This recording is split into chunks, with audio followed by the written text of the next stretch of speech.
ব্যানার্জি যাকে আটকে দেওয়ার জন্য সর্বশক্তি ব্যবহার করেছিল, কিন্তু সালটা পাল্টে গেছে। এখন আমরা দাঁড়িয়ে আছি 2026-এর 21শে জানুয়ারি। শহীদ মিনারকে সামনে দাঁড়িয়ে রেখে যাকে হাজির করাবো আমরা বলেছিলাম, তাকে আজকে কলকাতার মাটিতে হাজির করেছি, মঞ্চে দাঁড় করিয়ে রেখেছি। আমাদের বিধায়ক, আমাদের গর্ব, এই মঞ্চে দাঁড়িয়ে 2025-এ আসতে না দেওয়ার কারণে কান্না এসেছিল চোখে, আজকে আনন্দ অশ্রু আসছে, আজকে আনন্দে চোখে জল আসছে। আপনি পারেননি মমতা ব্যানার্জি আটকে রাখতে, 2026-এও আটকে রাখতে পারবেন না। চ্যালেঞ্জ থাকলো এই সভামঞ্চ থেকে, নওশাদ সিদ্দিকী বাংলার মানুষের মনে বাস করে, নবাবের রাজত্ব হৃদয় সিংহাসনে। এবার সেই পীরজাদা নওশাদ সিদ্দিকী মহাশয়কে আমরা বরণ করে নেব।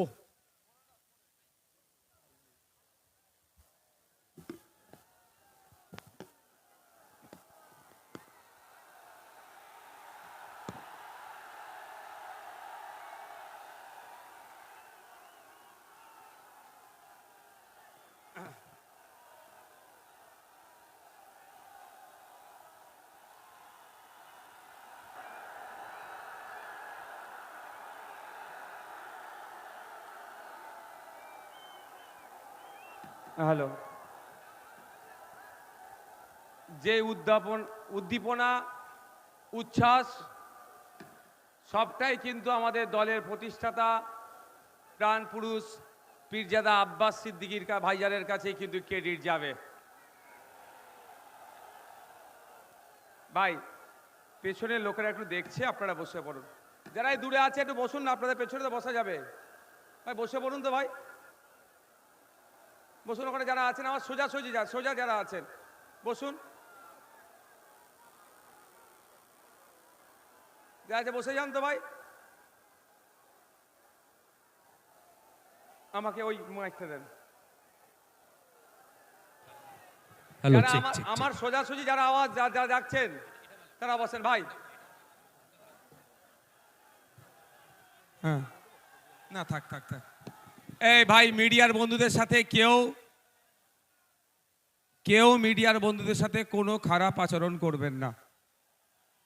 আপনারা ঠিক করে বসতে পারেননি বলে আমি কিন্তু একবার জাস্ট বসেছিলাম, তারপরে সারাক্ষণ কিন্তু আমি দাঁড়িয়ে আছি। আপনারা লক্ষ্য করেছেন কি?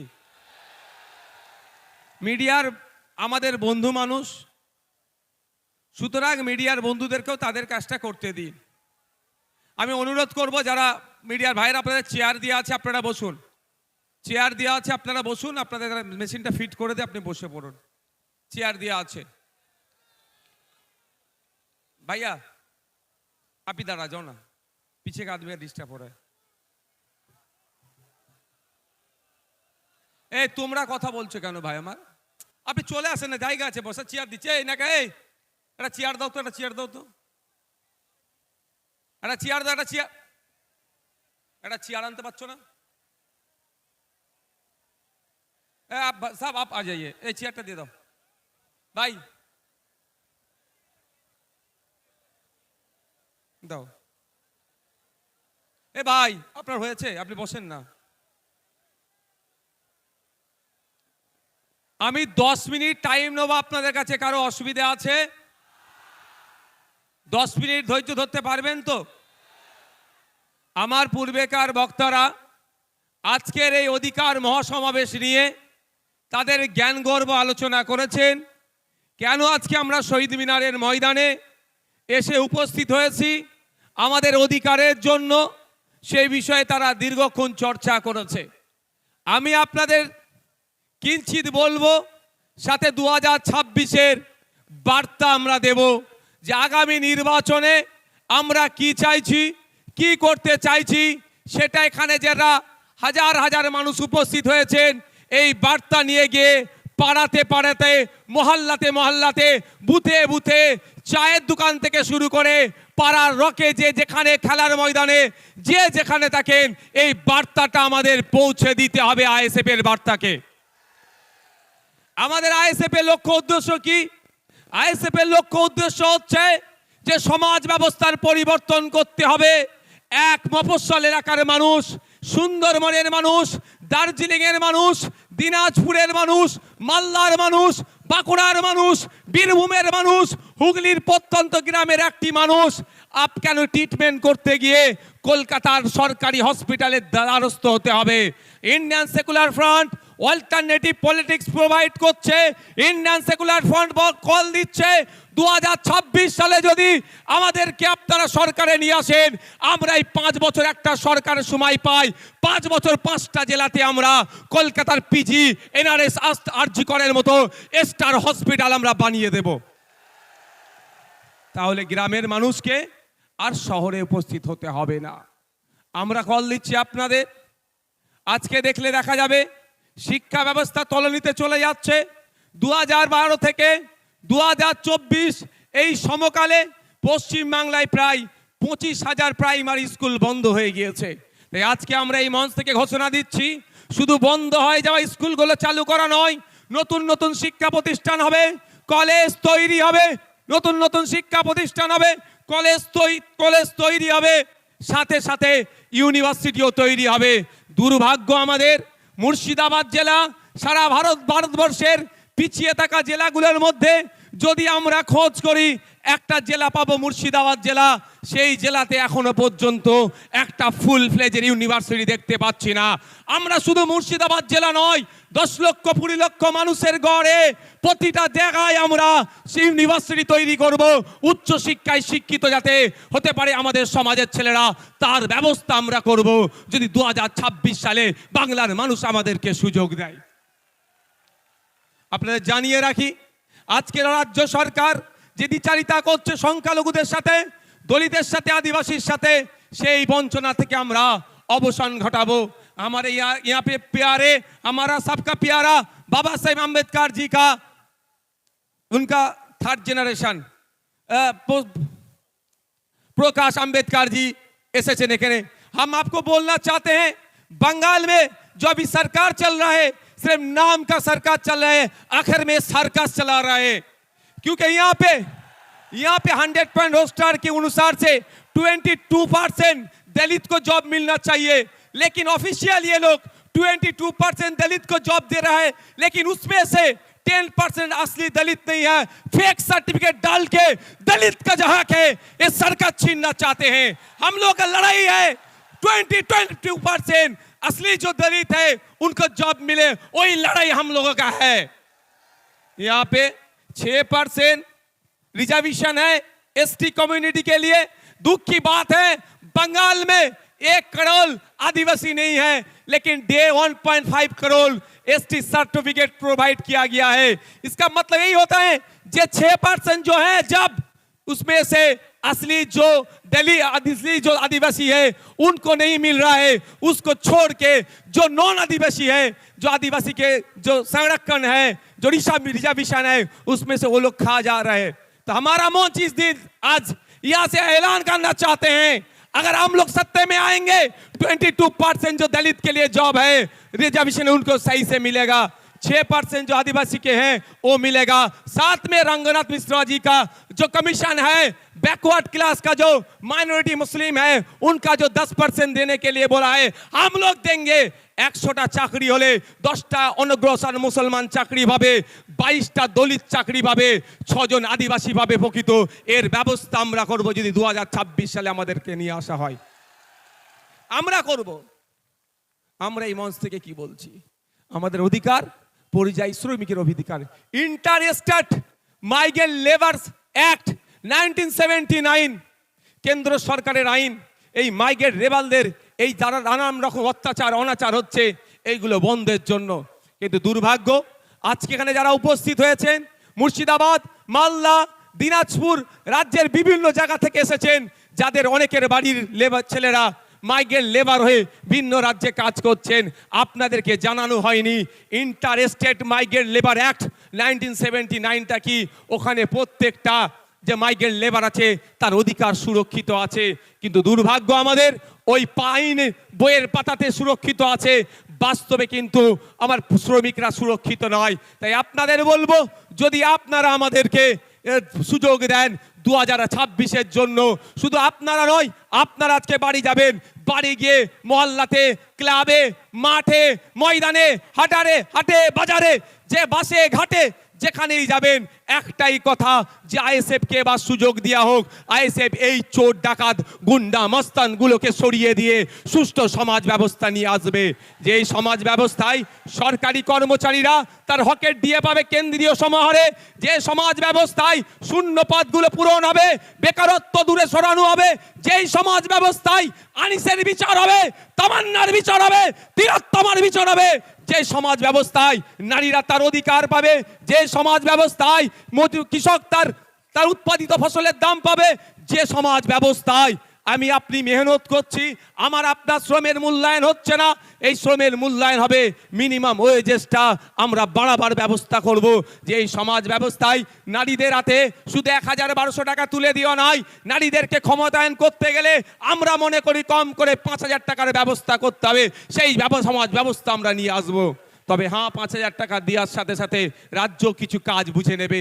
এই সুষ্ঠু সমাজ ব্যবস্থা আনবো, যেখানে বর্ণগত, জাতিগত, ধর্মগত, নারী পুরুষের কোনো ভেদাভেদ থাকবে না, যেখানে সবাই আমরা মানুষ, আমাদের সামাজিক পরিচয় আমরা সেটা নিয়ে মাথা তুলে বেঁচে থাকবো। সেই সমাজ ব্যবস্থা নিয়ে আসবো। বাংলার মানুষ যদি 2026 লোক বিধানসভা নির্বাচনে আমাদেরকে সুযোগ দেয়, তবে আপনাদের উপস্থিতি প্রমাণ করে দিচ্ছে যে বাংলার অলিতে গলিতে ইন্ডিয়ান সেকুলার ফ্রন্টের যে জয় জয়কার হবে, সেটার আপনাদের উপস্থিতি আছে কিন্তু প্রমাণ করে দিচ্ছে। আপনারা মাঠে যারা আছেন, আপনারা হয়তো বাইরে যেতে পারছেন না, আমি তো একটার পরে এখানে এসেছি, আমি বাইরের অবস্থাটা একটু ঘুরে ঘুরে দেখছিলাম। আপনারা এখানে যে রকম মানুষ আছেন, এর কয়েক গুণ বেশি মানুষ বাইরে শুধু ঘুরছে, জায়গা পাচ্ছে না বলে। আপনাদের ঘোষণা অনুযায়ী আমি গত বছর ঘোষণা দিয়েছিলাম, আমরা বলেছিলাম আমরা চেষ্টা করব কলকাতায় ব্রিগেডে করা, কিন্তু আমরা যখন অ্যাপ্লিকেশন করেছি আমাদেরকে জানানো হয়েছে এই সময় এই আর্মিদের কোনো একটা ট্রেনিং চলছে, সেই মার্চ পর্যন্ত ব্রিগেড ময়দান দেওয়া যাবে না। সুতরাং আমরা সেখানে ওই জন্য বুক করতে পারিনি, ফলে আমরা এখানে বুক করেছি। তবে আপনারা সাথ দিলে শুধু ভাঙড় থেকে নয়, রাজ্যের বিভিন্ন প্রান্ত থেকে 2026 বিধানসভায় ডবল ডিজিটের বিধায়ক ইন্ডিয়ান সেকুলার ফ্রন্ট পাচ্ছে। তারপরে আমরা আশা করব এবং আর্মিদের ট্রেনিং কখন আছে সেটাও প্রয়োজনে দেখে নেব। তার ট্রেনিংয়ের ফাঁকে বা ট্রেনিংয়ের পরেই আপনাদের সাথ নিয়ে আবার আপনাদেরকে নিয়ে কলকাতায় আমরা ব্রিগেড ময়দান ভরাবো অধিকারের জন্য। বন্ধুগণ, আজকের এই অধিকার সবাই বিভিন্ন বিষয় ছিল, অনেকে চর্চা করেছে। আমি টু দা পয়েন্ট এসআইআর নিয়ে একটু বলতে চাই। আপনারা কারা শুনতে চান একটু হাত তুলে দেখান তো, এটা হাতটা তুলে রাখুন, হাতটা একটু তুলে রাখবেন। অসুবিধা হচ্ছে না তো কারো? অসুবিধা হচ্ছে না তো? ইভিএম মেশিনের সামনে গিয়ে খাম চিহ্নটা দেখব, আর যেখানে খাম চিহ্ন থাকবে না আমাদের নেতৃত্বরা যেটা বলবেন সেখানে আমরা অন্য কোনো বুদামে হাত দেওয়ার দরকার নাই। আমি এসআইআর নিয়ে গুটি কয়েক কথা বলবো বলে আমি বক্তব্য শেষ করে দেবো। আমি কথা দিয়েছিলাম শীতকালের বেলা সকাল সকাল আসুন, সকাল সকাল ছেড়ে দেবো, কথা দিয়েছিলাম তো। আমি আপনাদের এসআইআর নিয়ে বলছি, এই একদম মাথায় ঢুকিয়ে নিন। এই এসআইআর যে সমস্যা তৈরি হয়েছে, এই সমস্যা তৈরির পেছনে দুটো রাজনৈতিক দল সম্পূর্ণভাবে দায়ী। তৃণমূল বিজেপি মিলে এসআইআর নামক সমস্যাটাকে তৈরি করছে ইলেকশন কমিশন অফ ইন্ডিয়াকে সামনে রেখে। তাই আমাদের যেভাবে অহেতুক হয়রানি পেরেশানি করা হচ্ছে, এর জবাব আমরা ইভিএম মেশিনে গিয়ে এই তৃণমূল আর বিজেপির বিরুদ্ধে আমরা দিয়ে দেব। আমি প্রমাণ দেব আপনাদের, প্রমাণ ছাড়া আমি কথা বলি না, আমি প্রমাণ দিয়ে দেবো একটা একটা করে। যদি আপনাদের শোনার এনার্জি থাকে আমি তাহলে শোনাবো। এনার্জি আছে তো ভাই? তাহলে আমি শুনিয়াবো। একটু পোলটা খোলা দরকার। সাপ হয়ে কামড়াচ্ছে আর ওজা হয়ে ঝাড়ার চেষ্টা করছে। সাপকেও ধরতে হবে আর কামড়ানোতে আসার আগে তাকে ধরে নিতে হবে। আপনাদের মাবেই বলে রাখি, 2021-এ নির্বাচন পার হয়েছিল সিএ এনআরসির ভয় দেখিয়ে। সিএ এনআরসি করে দেশ থেকে তাড়িয়ে দেবে।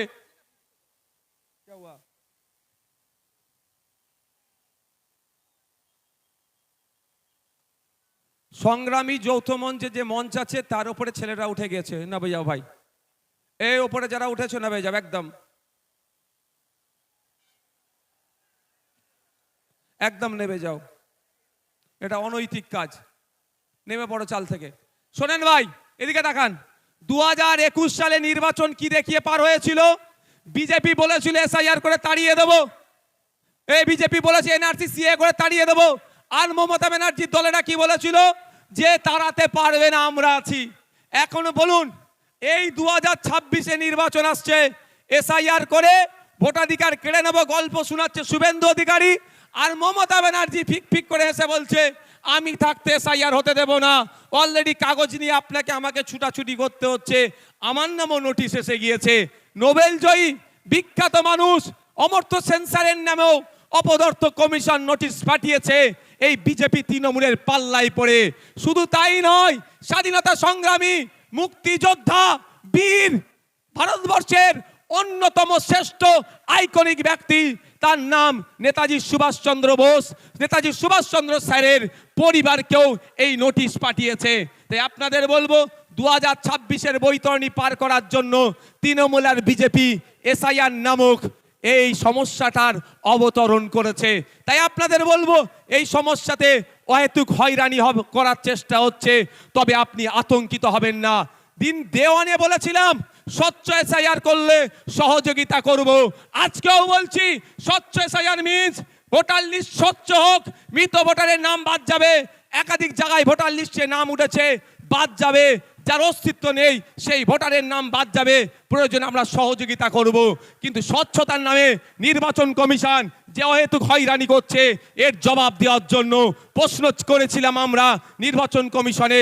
শুধু তাই নয়, আপনাদের এই নওশাদ সিদ্দিকী কামচিহ্ন নেতা সুপ্রিম কোর্টে গিয়ে আপনাদের জন্য মামলা করেছে।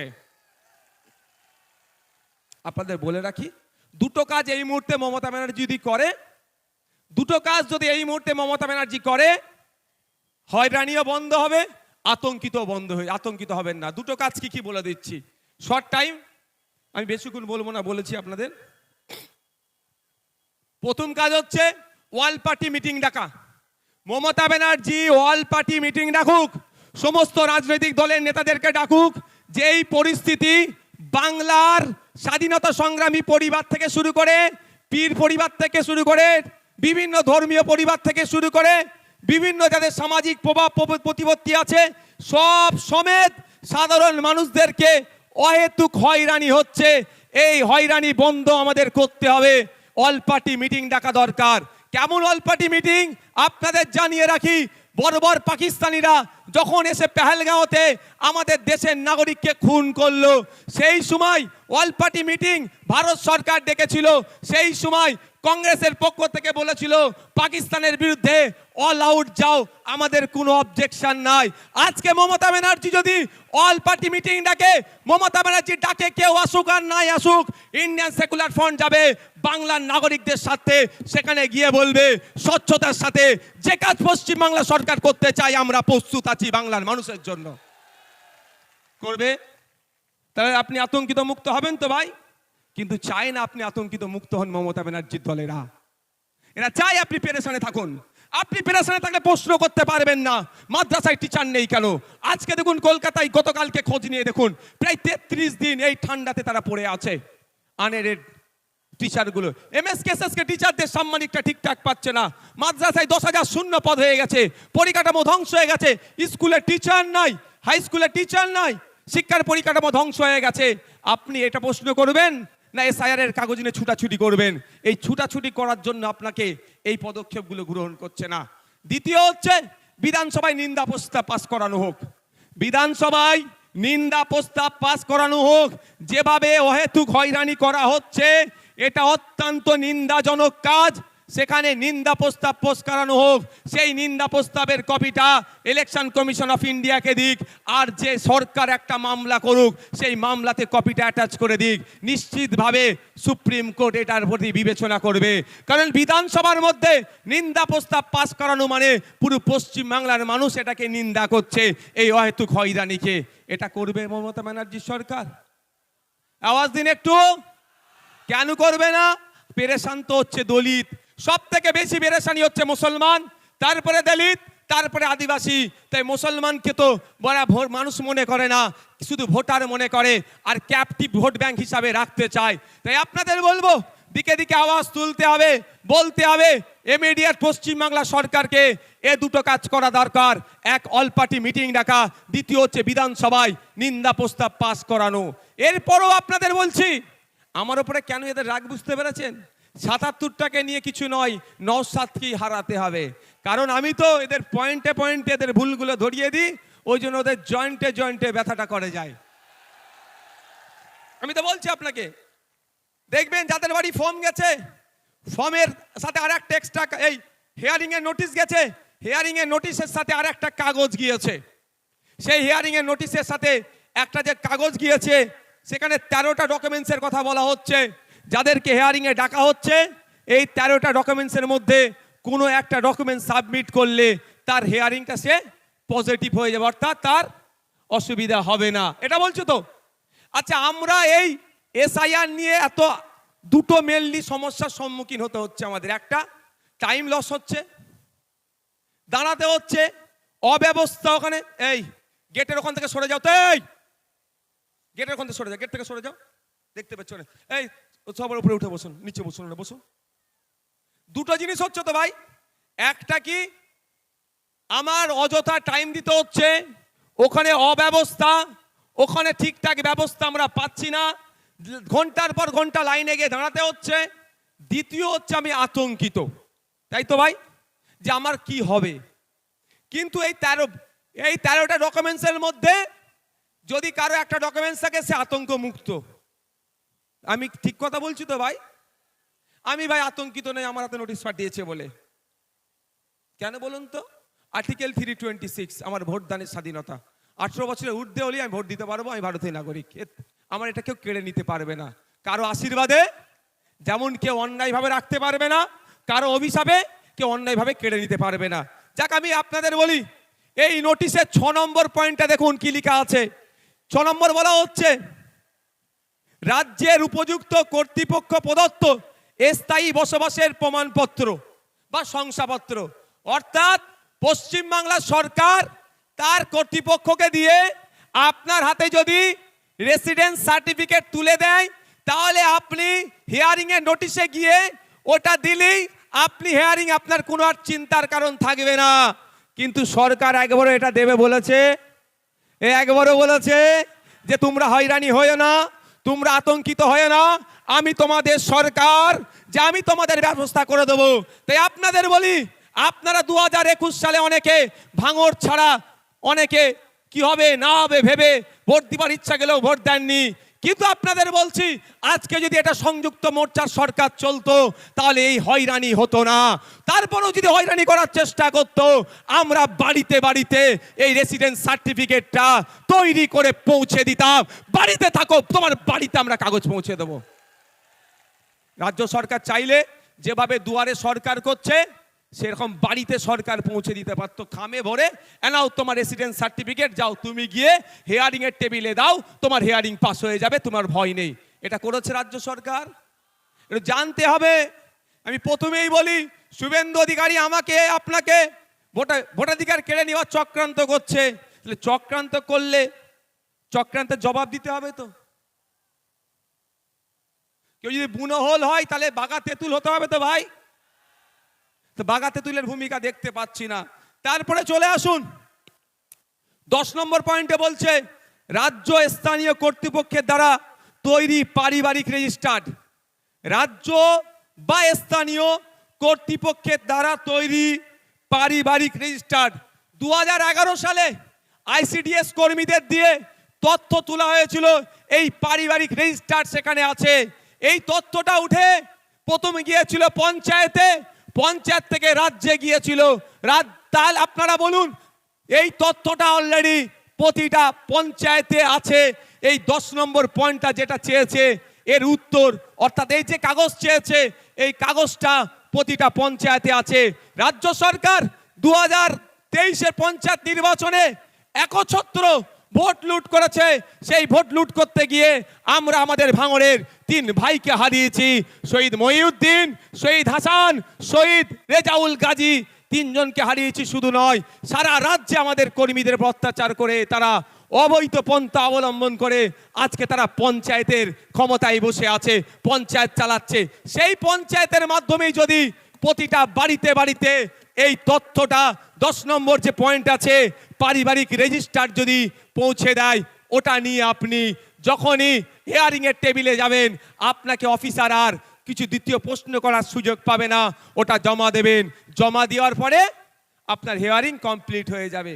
তাহলে আতঙ্ক মুক্ত হবে না ভাই? রাজ্য সরকার চাইলে আপনার আতঙ্ক মুক্ত করতে পারে এই দুটো ডকুমেন্টস দিয়ে, কিন্তু রাজ্য সরকার তো আতঙ্ক মুক্ত চাইছে না।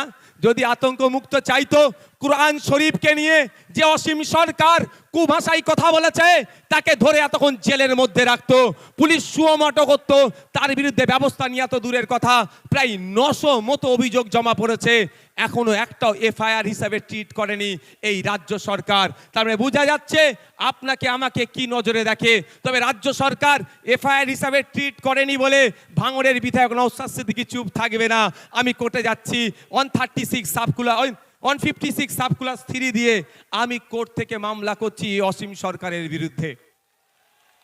কিন্তু প্রশ্ন এটা, আপনারা বাংলার মানুষ, সংখ্যাগরিষ্ঠ মানুষ ভোট দিয়ে সরকার তৈরি করলো, আবার সংখ্যাগরিষ্ঠ মানুষকে রাস্তায় নামতে হবে কেন আমার এসআইআর বাঁচানোর জন্য? তাহলে সরকারের কাজটা কি? আমি সরকার তৈরি করেছি আমার বিপদে আপদে, আমার সুবিধা অসুবিধাতে আমার পাশে থাকবে, তার পরিবর্তে আমাকে আরো ঠেলে দিচ্ছে বিপদের দিকে। তাই আপনাদের বলবো, আসলেই কি তৃণমূল কংগ্রেস এসআইআর থেকে আপনাদের নিস্তার দেবে মনে হচ্ছে? ওয়াকাফ খেয়েছে জানেন তো নাকি? ওয়াকাফটা যেমন আমি আছি হবে না, আমি থাকতে হবে না, টুক করে রাত্রে কি বললো? ওয়াকাফ মেনে নিল, এটাও মিলিয়ে নেবেন। এসআইআর উনি বেঁচে থাকতে হবেন না বলছেন, বলতে বলতে শেষ দিন আপনাকে তো ডুবিয়ে দিতে পারে। তাই বলছি আপনাদের, আপনার লড়াই আপনাকে লড়ে নিতে হবে, আমার লড়াই আমাদেরকে লড়ে নিতে হবে। তাই ওদের কথা, মমতা ব্যানার্জির কথাই ভরসা করে লাভ হবে না, আমাদেরকে আওয়াজ তুলতে হবে যে ইমিডিয়েট যে পঞ্চায়েতে পারিবারিক রেজিস্টার যে সার্টিফিকেট আছে সেইগুলো যাদের নামে হেয়ারিং এসছে, তাই hearing already supreme court order দিয়েছে, যাদেরকে হেয়ারিং ইস্যু করা হচ্ছে তাদের লিস্ট কি করো, পাবলিশ করো। সেই লিস্ট দেখে দেখে পঞ্চায়েতেই পাবলিশ করার কথা বলা হয়েছে, প্রতিটা পঞ্চায়েতে সেই লিস্ট দেখে পাবলিশ করে আমাকে পাবলিশ যেটা হবে আমার বাড়িতে কাগজ পৌঁছে দেওয়া হোক। এই আওয়াজটা আমরা তুলবো তো নাকি গো? তুলতে হবে তো নাকি? ঝিম মেরে গেলে হবে? আর 5 মিনিট বলবো, অসুবিধা আছে? আর এনার্জি আছে? কাদের এনার্জি আছে আর একবার দেখি তো। এনার্জি আছে তো? এনার্জি আছে তো? ফুল এনার্জি আছে? আর 5 মিনিট বলবো। মমতা ব্যানার্জি এই মুহূর্তে পশ্চিম বাংলার মুসলমানদেরকে সব থেকে বড় যে অভিশাপটা দিয়েছে তার নাম হচ্ছে ওবিসি নতুন সার্টিফিকেট। মমতা ব্যানার্জি প্রতিনিয়ত, তার দল বাদশাহী প্রতিনিয়ত মুসলমান দলিত আদিবাসীদেরকে এক একটা করে অভিশাপ উপহার দেয়। তাই মুসলমান এখন সব থেকে বড় অভিশাপ যেটা পেয়েছে সেটার নাম হচ্ছে ওবিসি সার্টিফিকেট।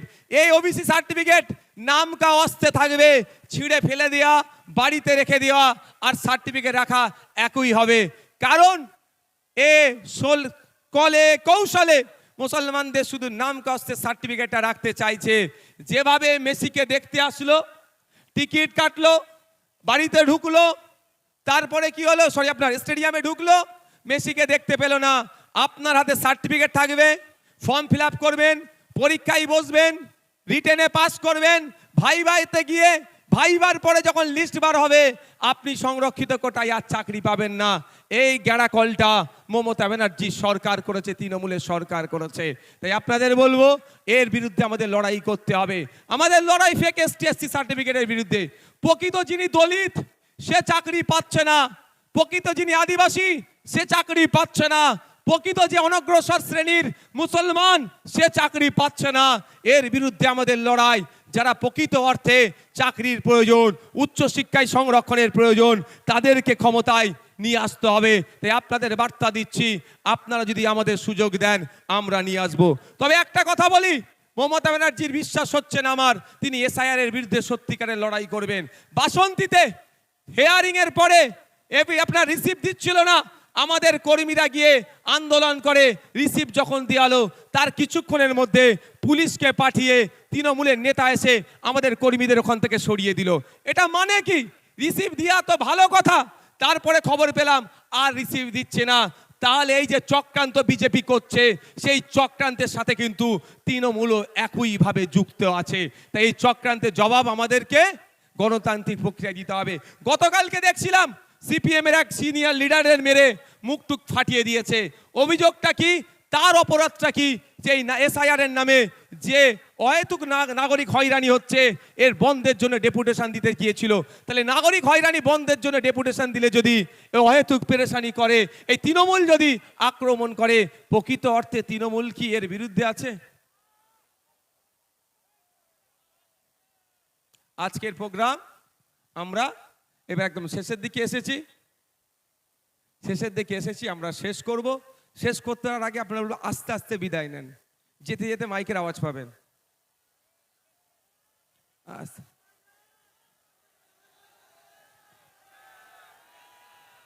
আস্তে আস্তে বিদায় নেন। যেতে যেতে আমি তিনটে কথা বলবো, আপনারা মাথায় রাখতে রাখতে যাবেন।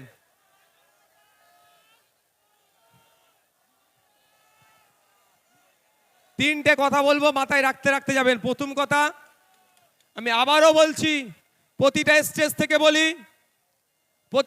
থেকে বলছি, আজকেও বলছি, আপনার ছেলে মেয়েগুলোকে উচ্চশিক্ষায় শিক্ষিত করুন। বাইট উধার দেন, ইধার নেই, সব বাইরে যাবে, সব ওই পারে, এখানে কেউ আসবে না, বাইট এখানে না। প্রতিটা ছেলে মেয়েকে উচ্চশিক্ষায় শিক্ষিত করুন। একবেলা খেতে পাবেন না, তাহলে অসুবিধা নাই। ভলেন্টিয়ার যারা আছেন,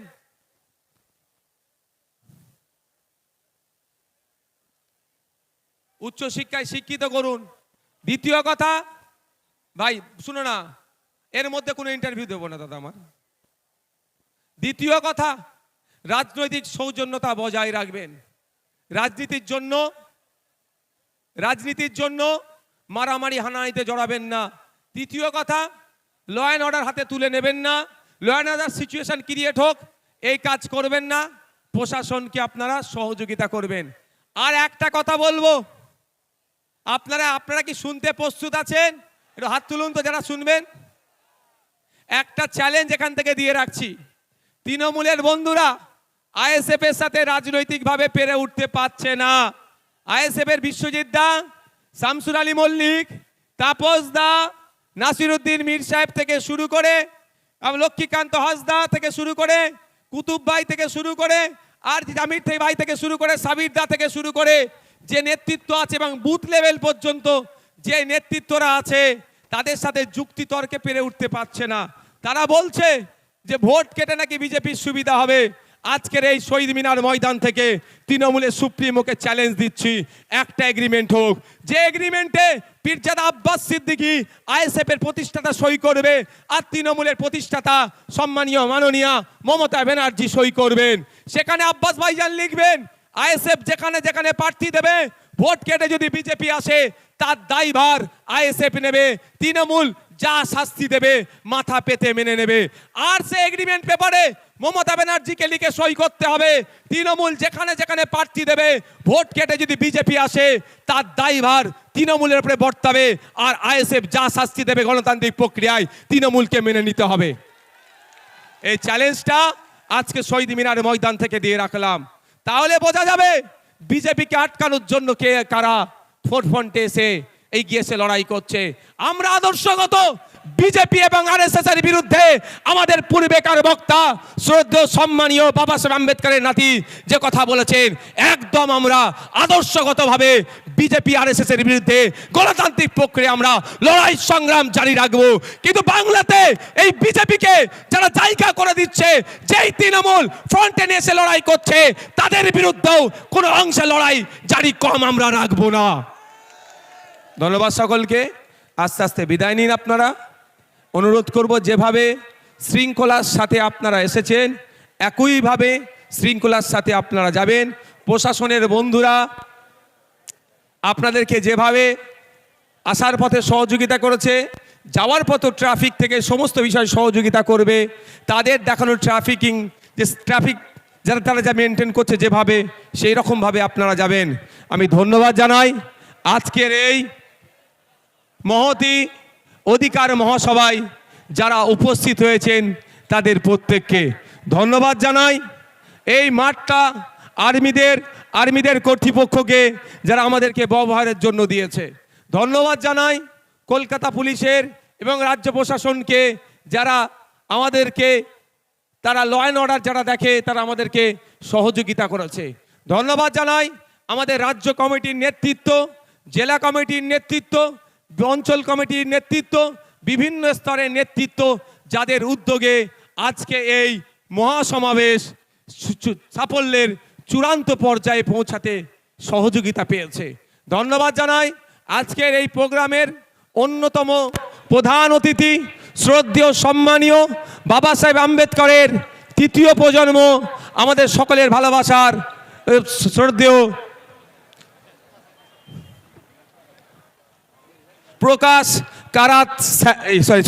প্রকাশ আম্বেদকর মহাশয়কে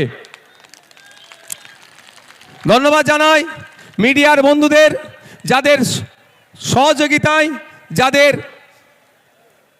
দেখানো ভিডিওতে শুধু এই কলকাতা নয়, জেলার গণ্ডি ছড়িয়ে আন্তর্জাতিক স্তরেও আমাদের এই প্রোগ্রামের কর্মসূচি পৌঁছাতে সহযোগিতা করবে। তাই বন্ধুগণ যারা এসেছেন তাদেরকে বলবো না, এর ভেতরে কেউ ঢুকবেন না, তাদেরকে বলবো আস্তে আস্তে আপনারা এখান থেকে বিদায় নিন। এখানে আমাদের মিডিয়ার বন্ধুরা হয়তো কিছু কোশ্চেন করতে পারে। আচ্ছা, আরও ধন্যবাদ জানাই ভাঙড় থেকে আমাদের যারা পঞ্চায়েত নির্বাচনে আমাদের ভাইরা আমাদের দলের জন্য জীবন উৎসর্গ করেছে, সেই পরিবারের লোকজন এসছে ধন্যবাদ জানাই। আফরাজুলের নাম আপনারা সবাই শুনেছেন, গুজরাটে কিভাবে তারপরে রাজস্থানে কিভাবে তারপরে নৃশংস হত্যা করে তাকে খুন করেছিল, তার পরিবারের আছে। আমি সত্যি একটা কথা আপনাদের বলি, রাজ্য সরকার চলছে না, একটা সরকার নয়, একটা সার্কাস চলছে। ৬,০০০ টাকার মাইনে নাকি সরকারি কর্মচারী। আজকের ডেটে সরকারি কর্মচারী ৬,০০০ টাকার মাইনে আছে। আমার আফরাজুলের মেয়েকে দিয়ে করাচ্ছে, মানে বুঝতে পারছেন কি দ্বিচারিতা করছে। তাই আপনাদের বলবো যে আমাদেরকে সজাগ সতর্ক হতে হবে, আগামী দিনের জন্য তৈরি হতে হবে। আর পরিশেষে এটা কথাও রাজ্য প্রশাসনের কাছে এখানে আইবি এসবির মাধ্যমে পৌঁছে দিতে চাই।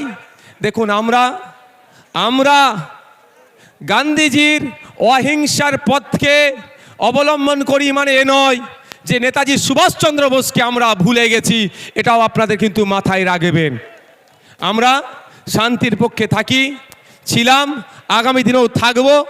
আর আমরা অপোজিট সাইড থেকেও সেই সৌজন্যতার আশা করব। অন্যথায় গণতান্ত্রিক প্রক্রিয়াতে সেলফ ডিফেন্স বলেও একটা কথা আছে, এটাকে বৈধতা দিয়ে আছে সেলফ ডিফেন্স। তো সেলফ ডিফেন্সেও না আমাদেরকে চলে যেতে হয়, সেটাও মাথায় রাখবেন। আশা করব আমরা গণতন্ত্রকে মান্যতা দিয়ে মানুষের মতামতকে পাথেয় করে আমরা আগামী দিনের জন্য এগিয়ে যাব।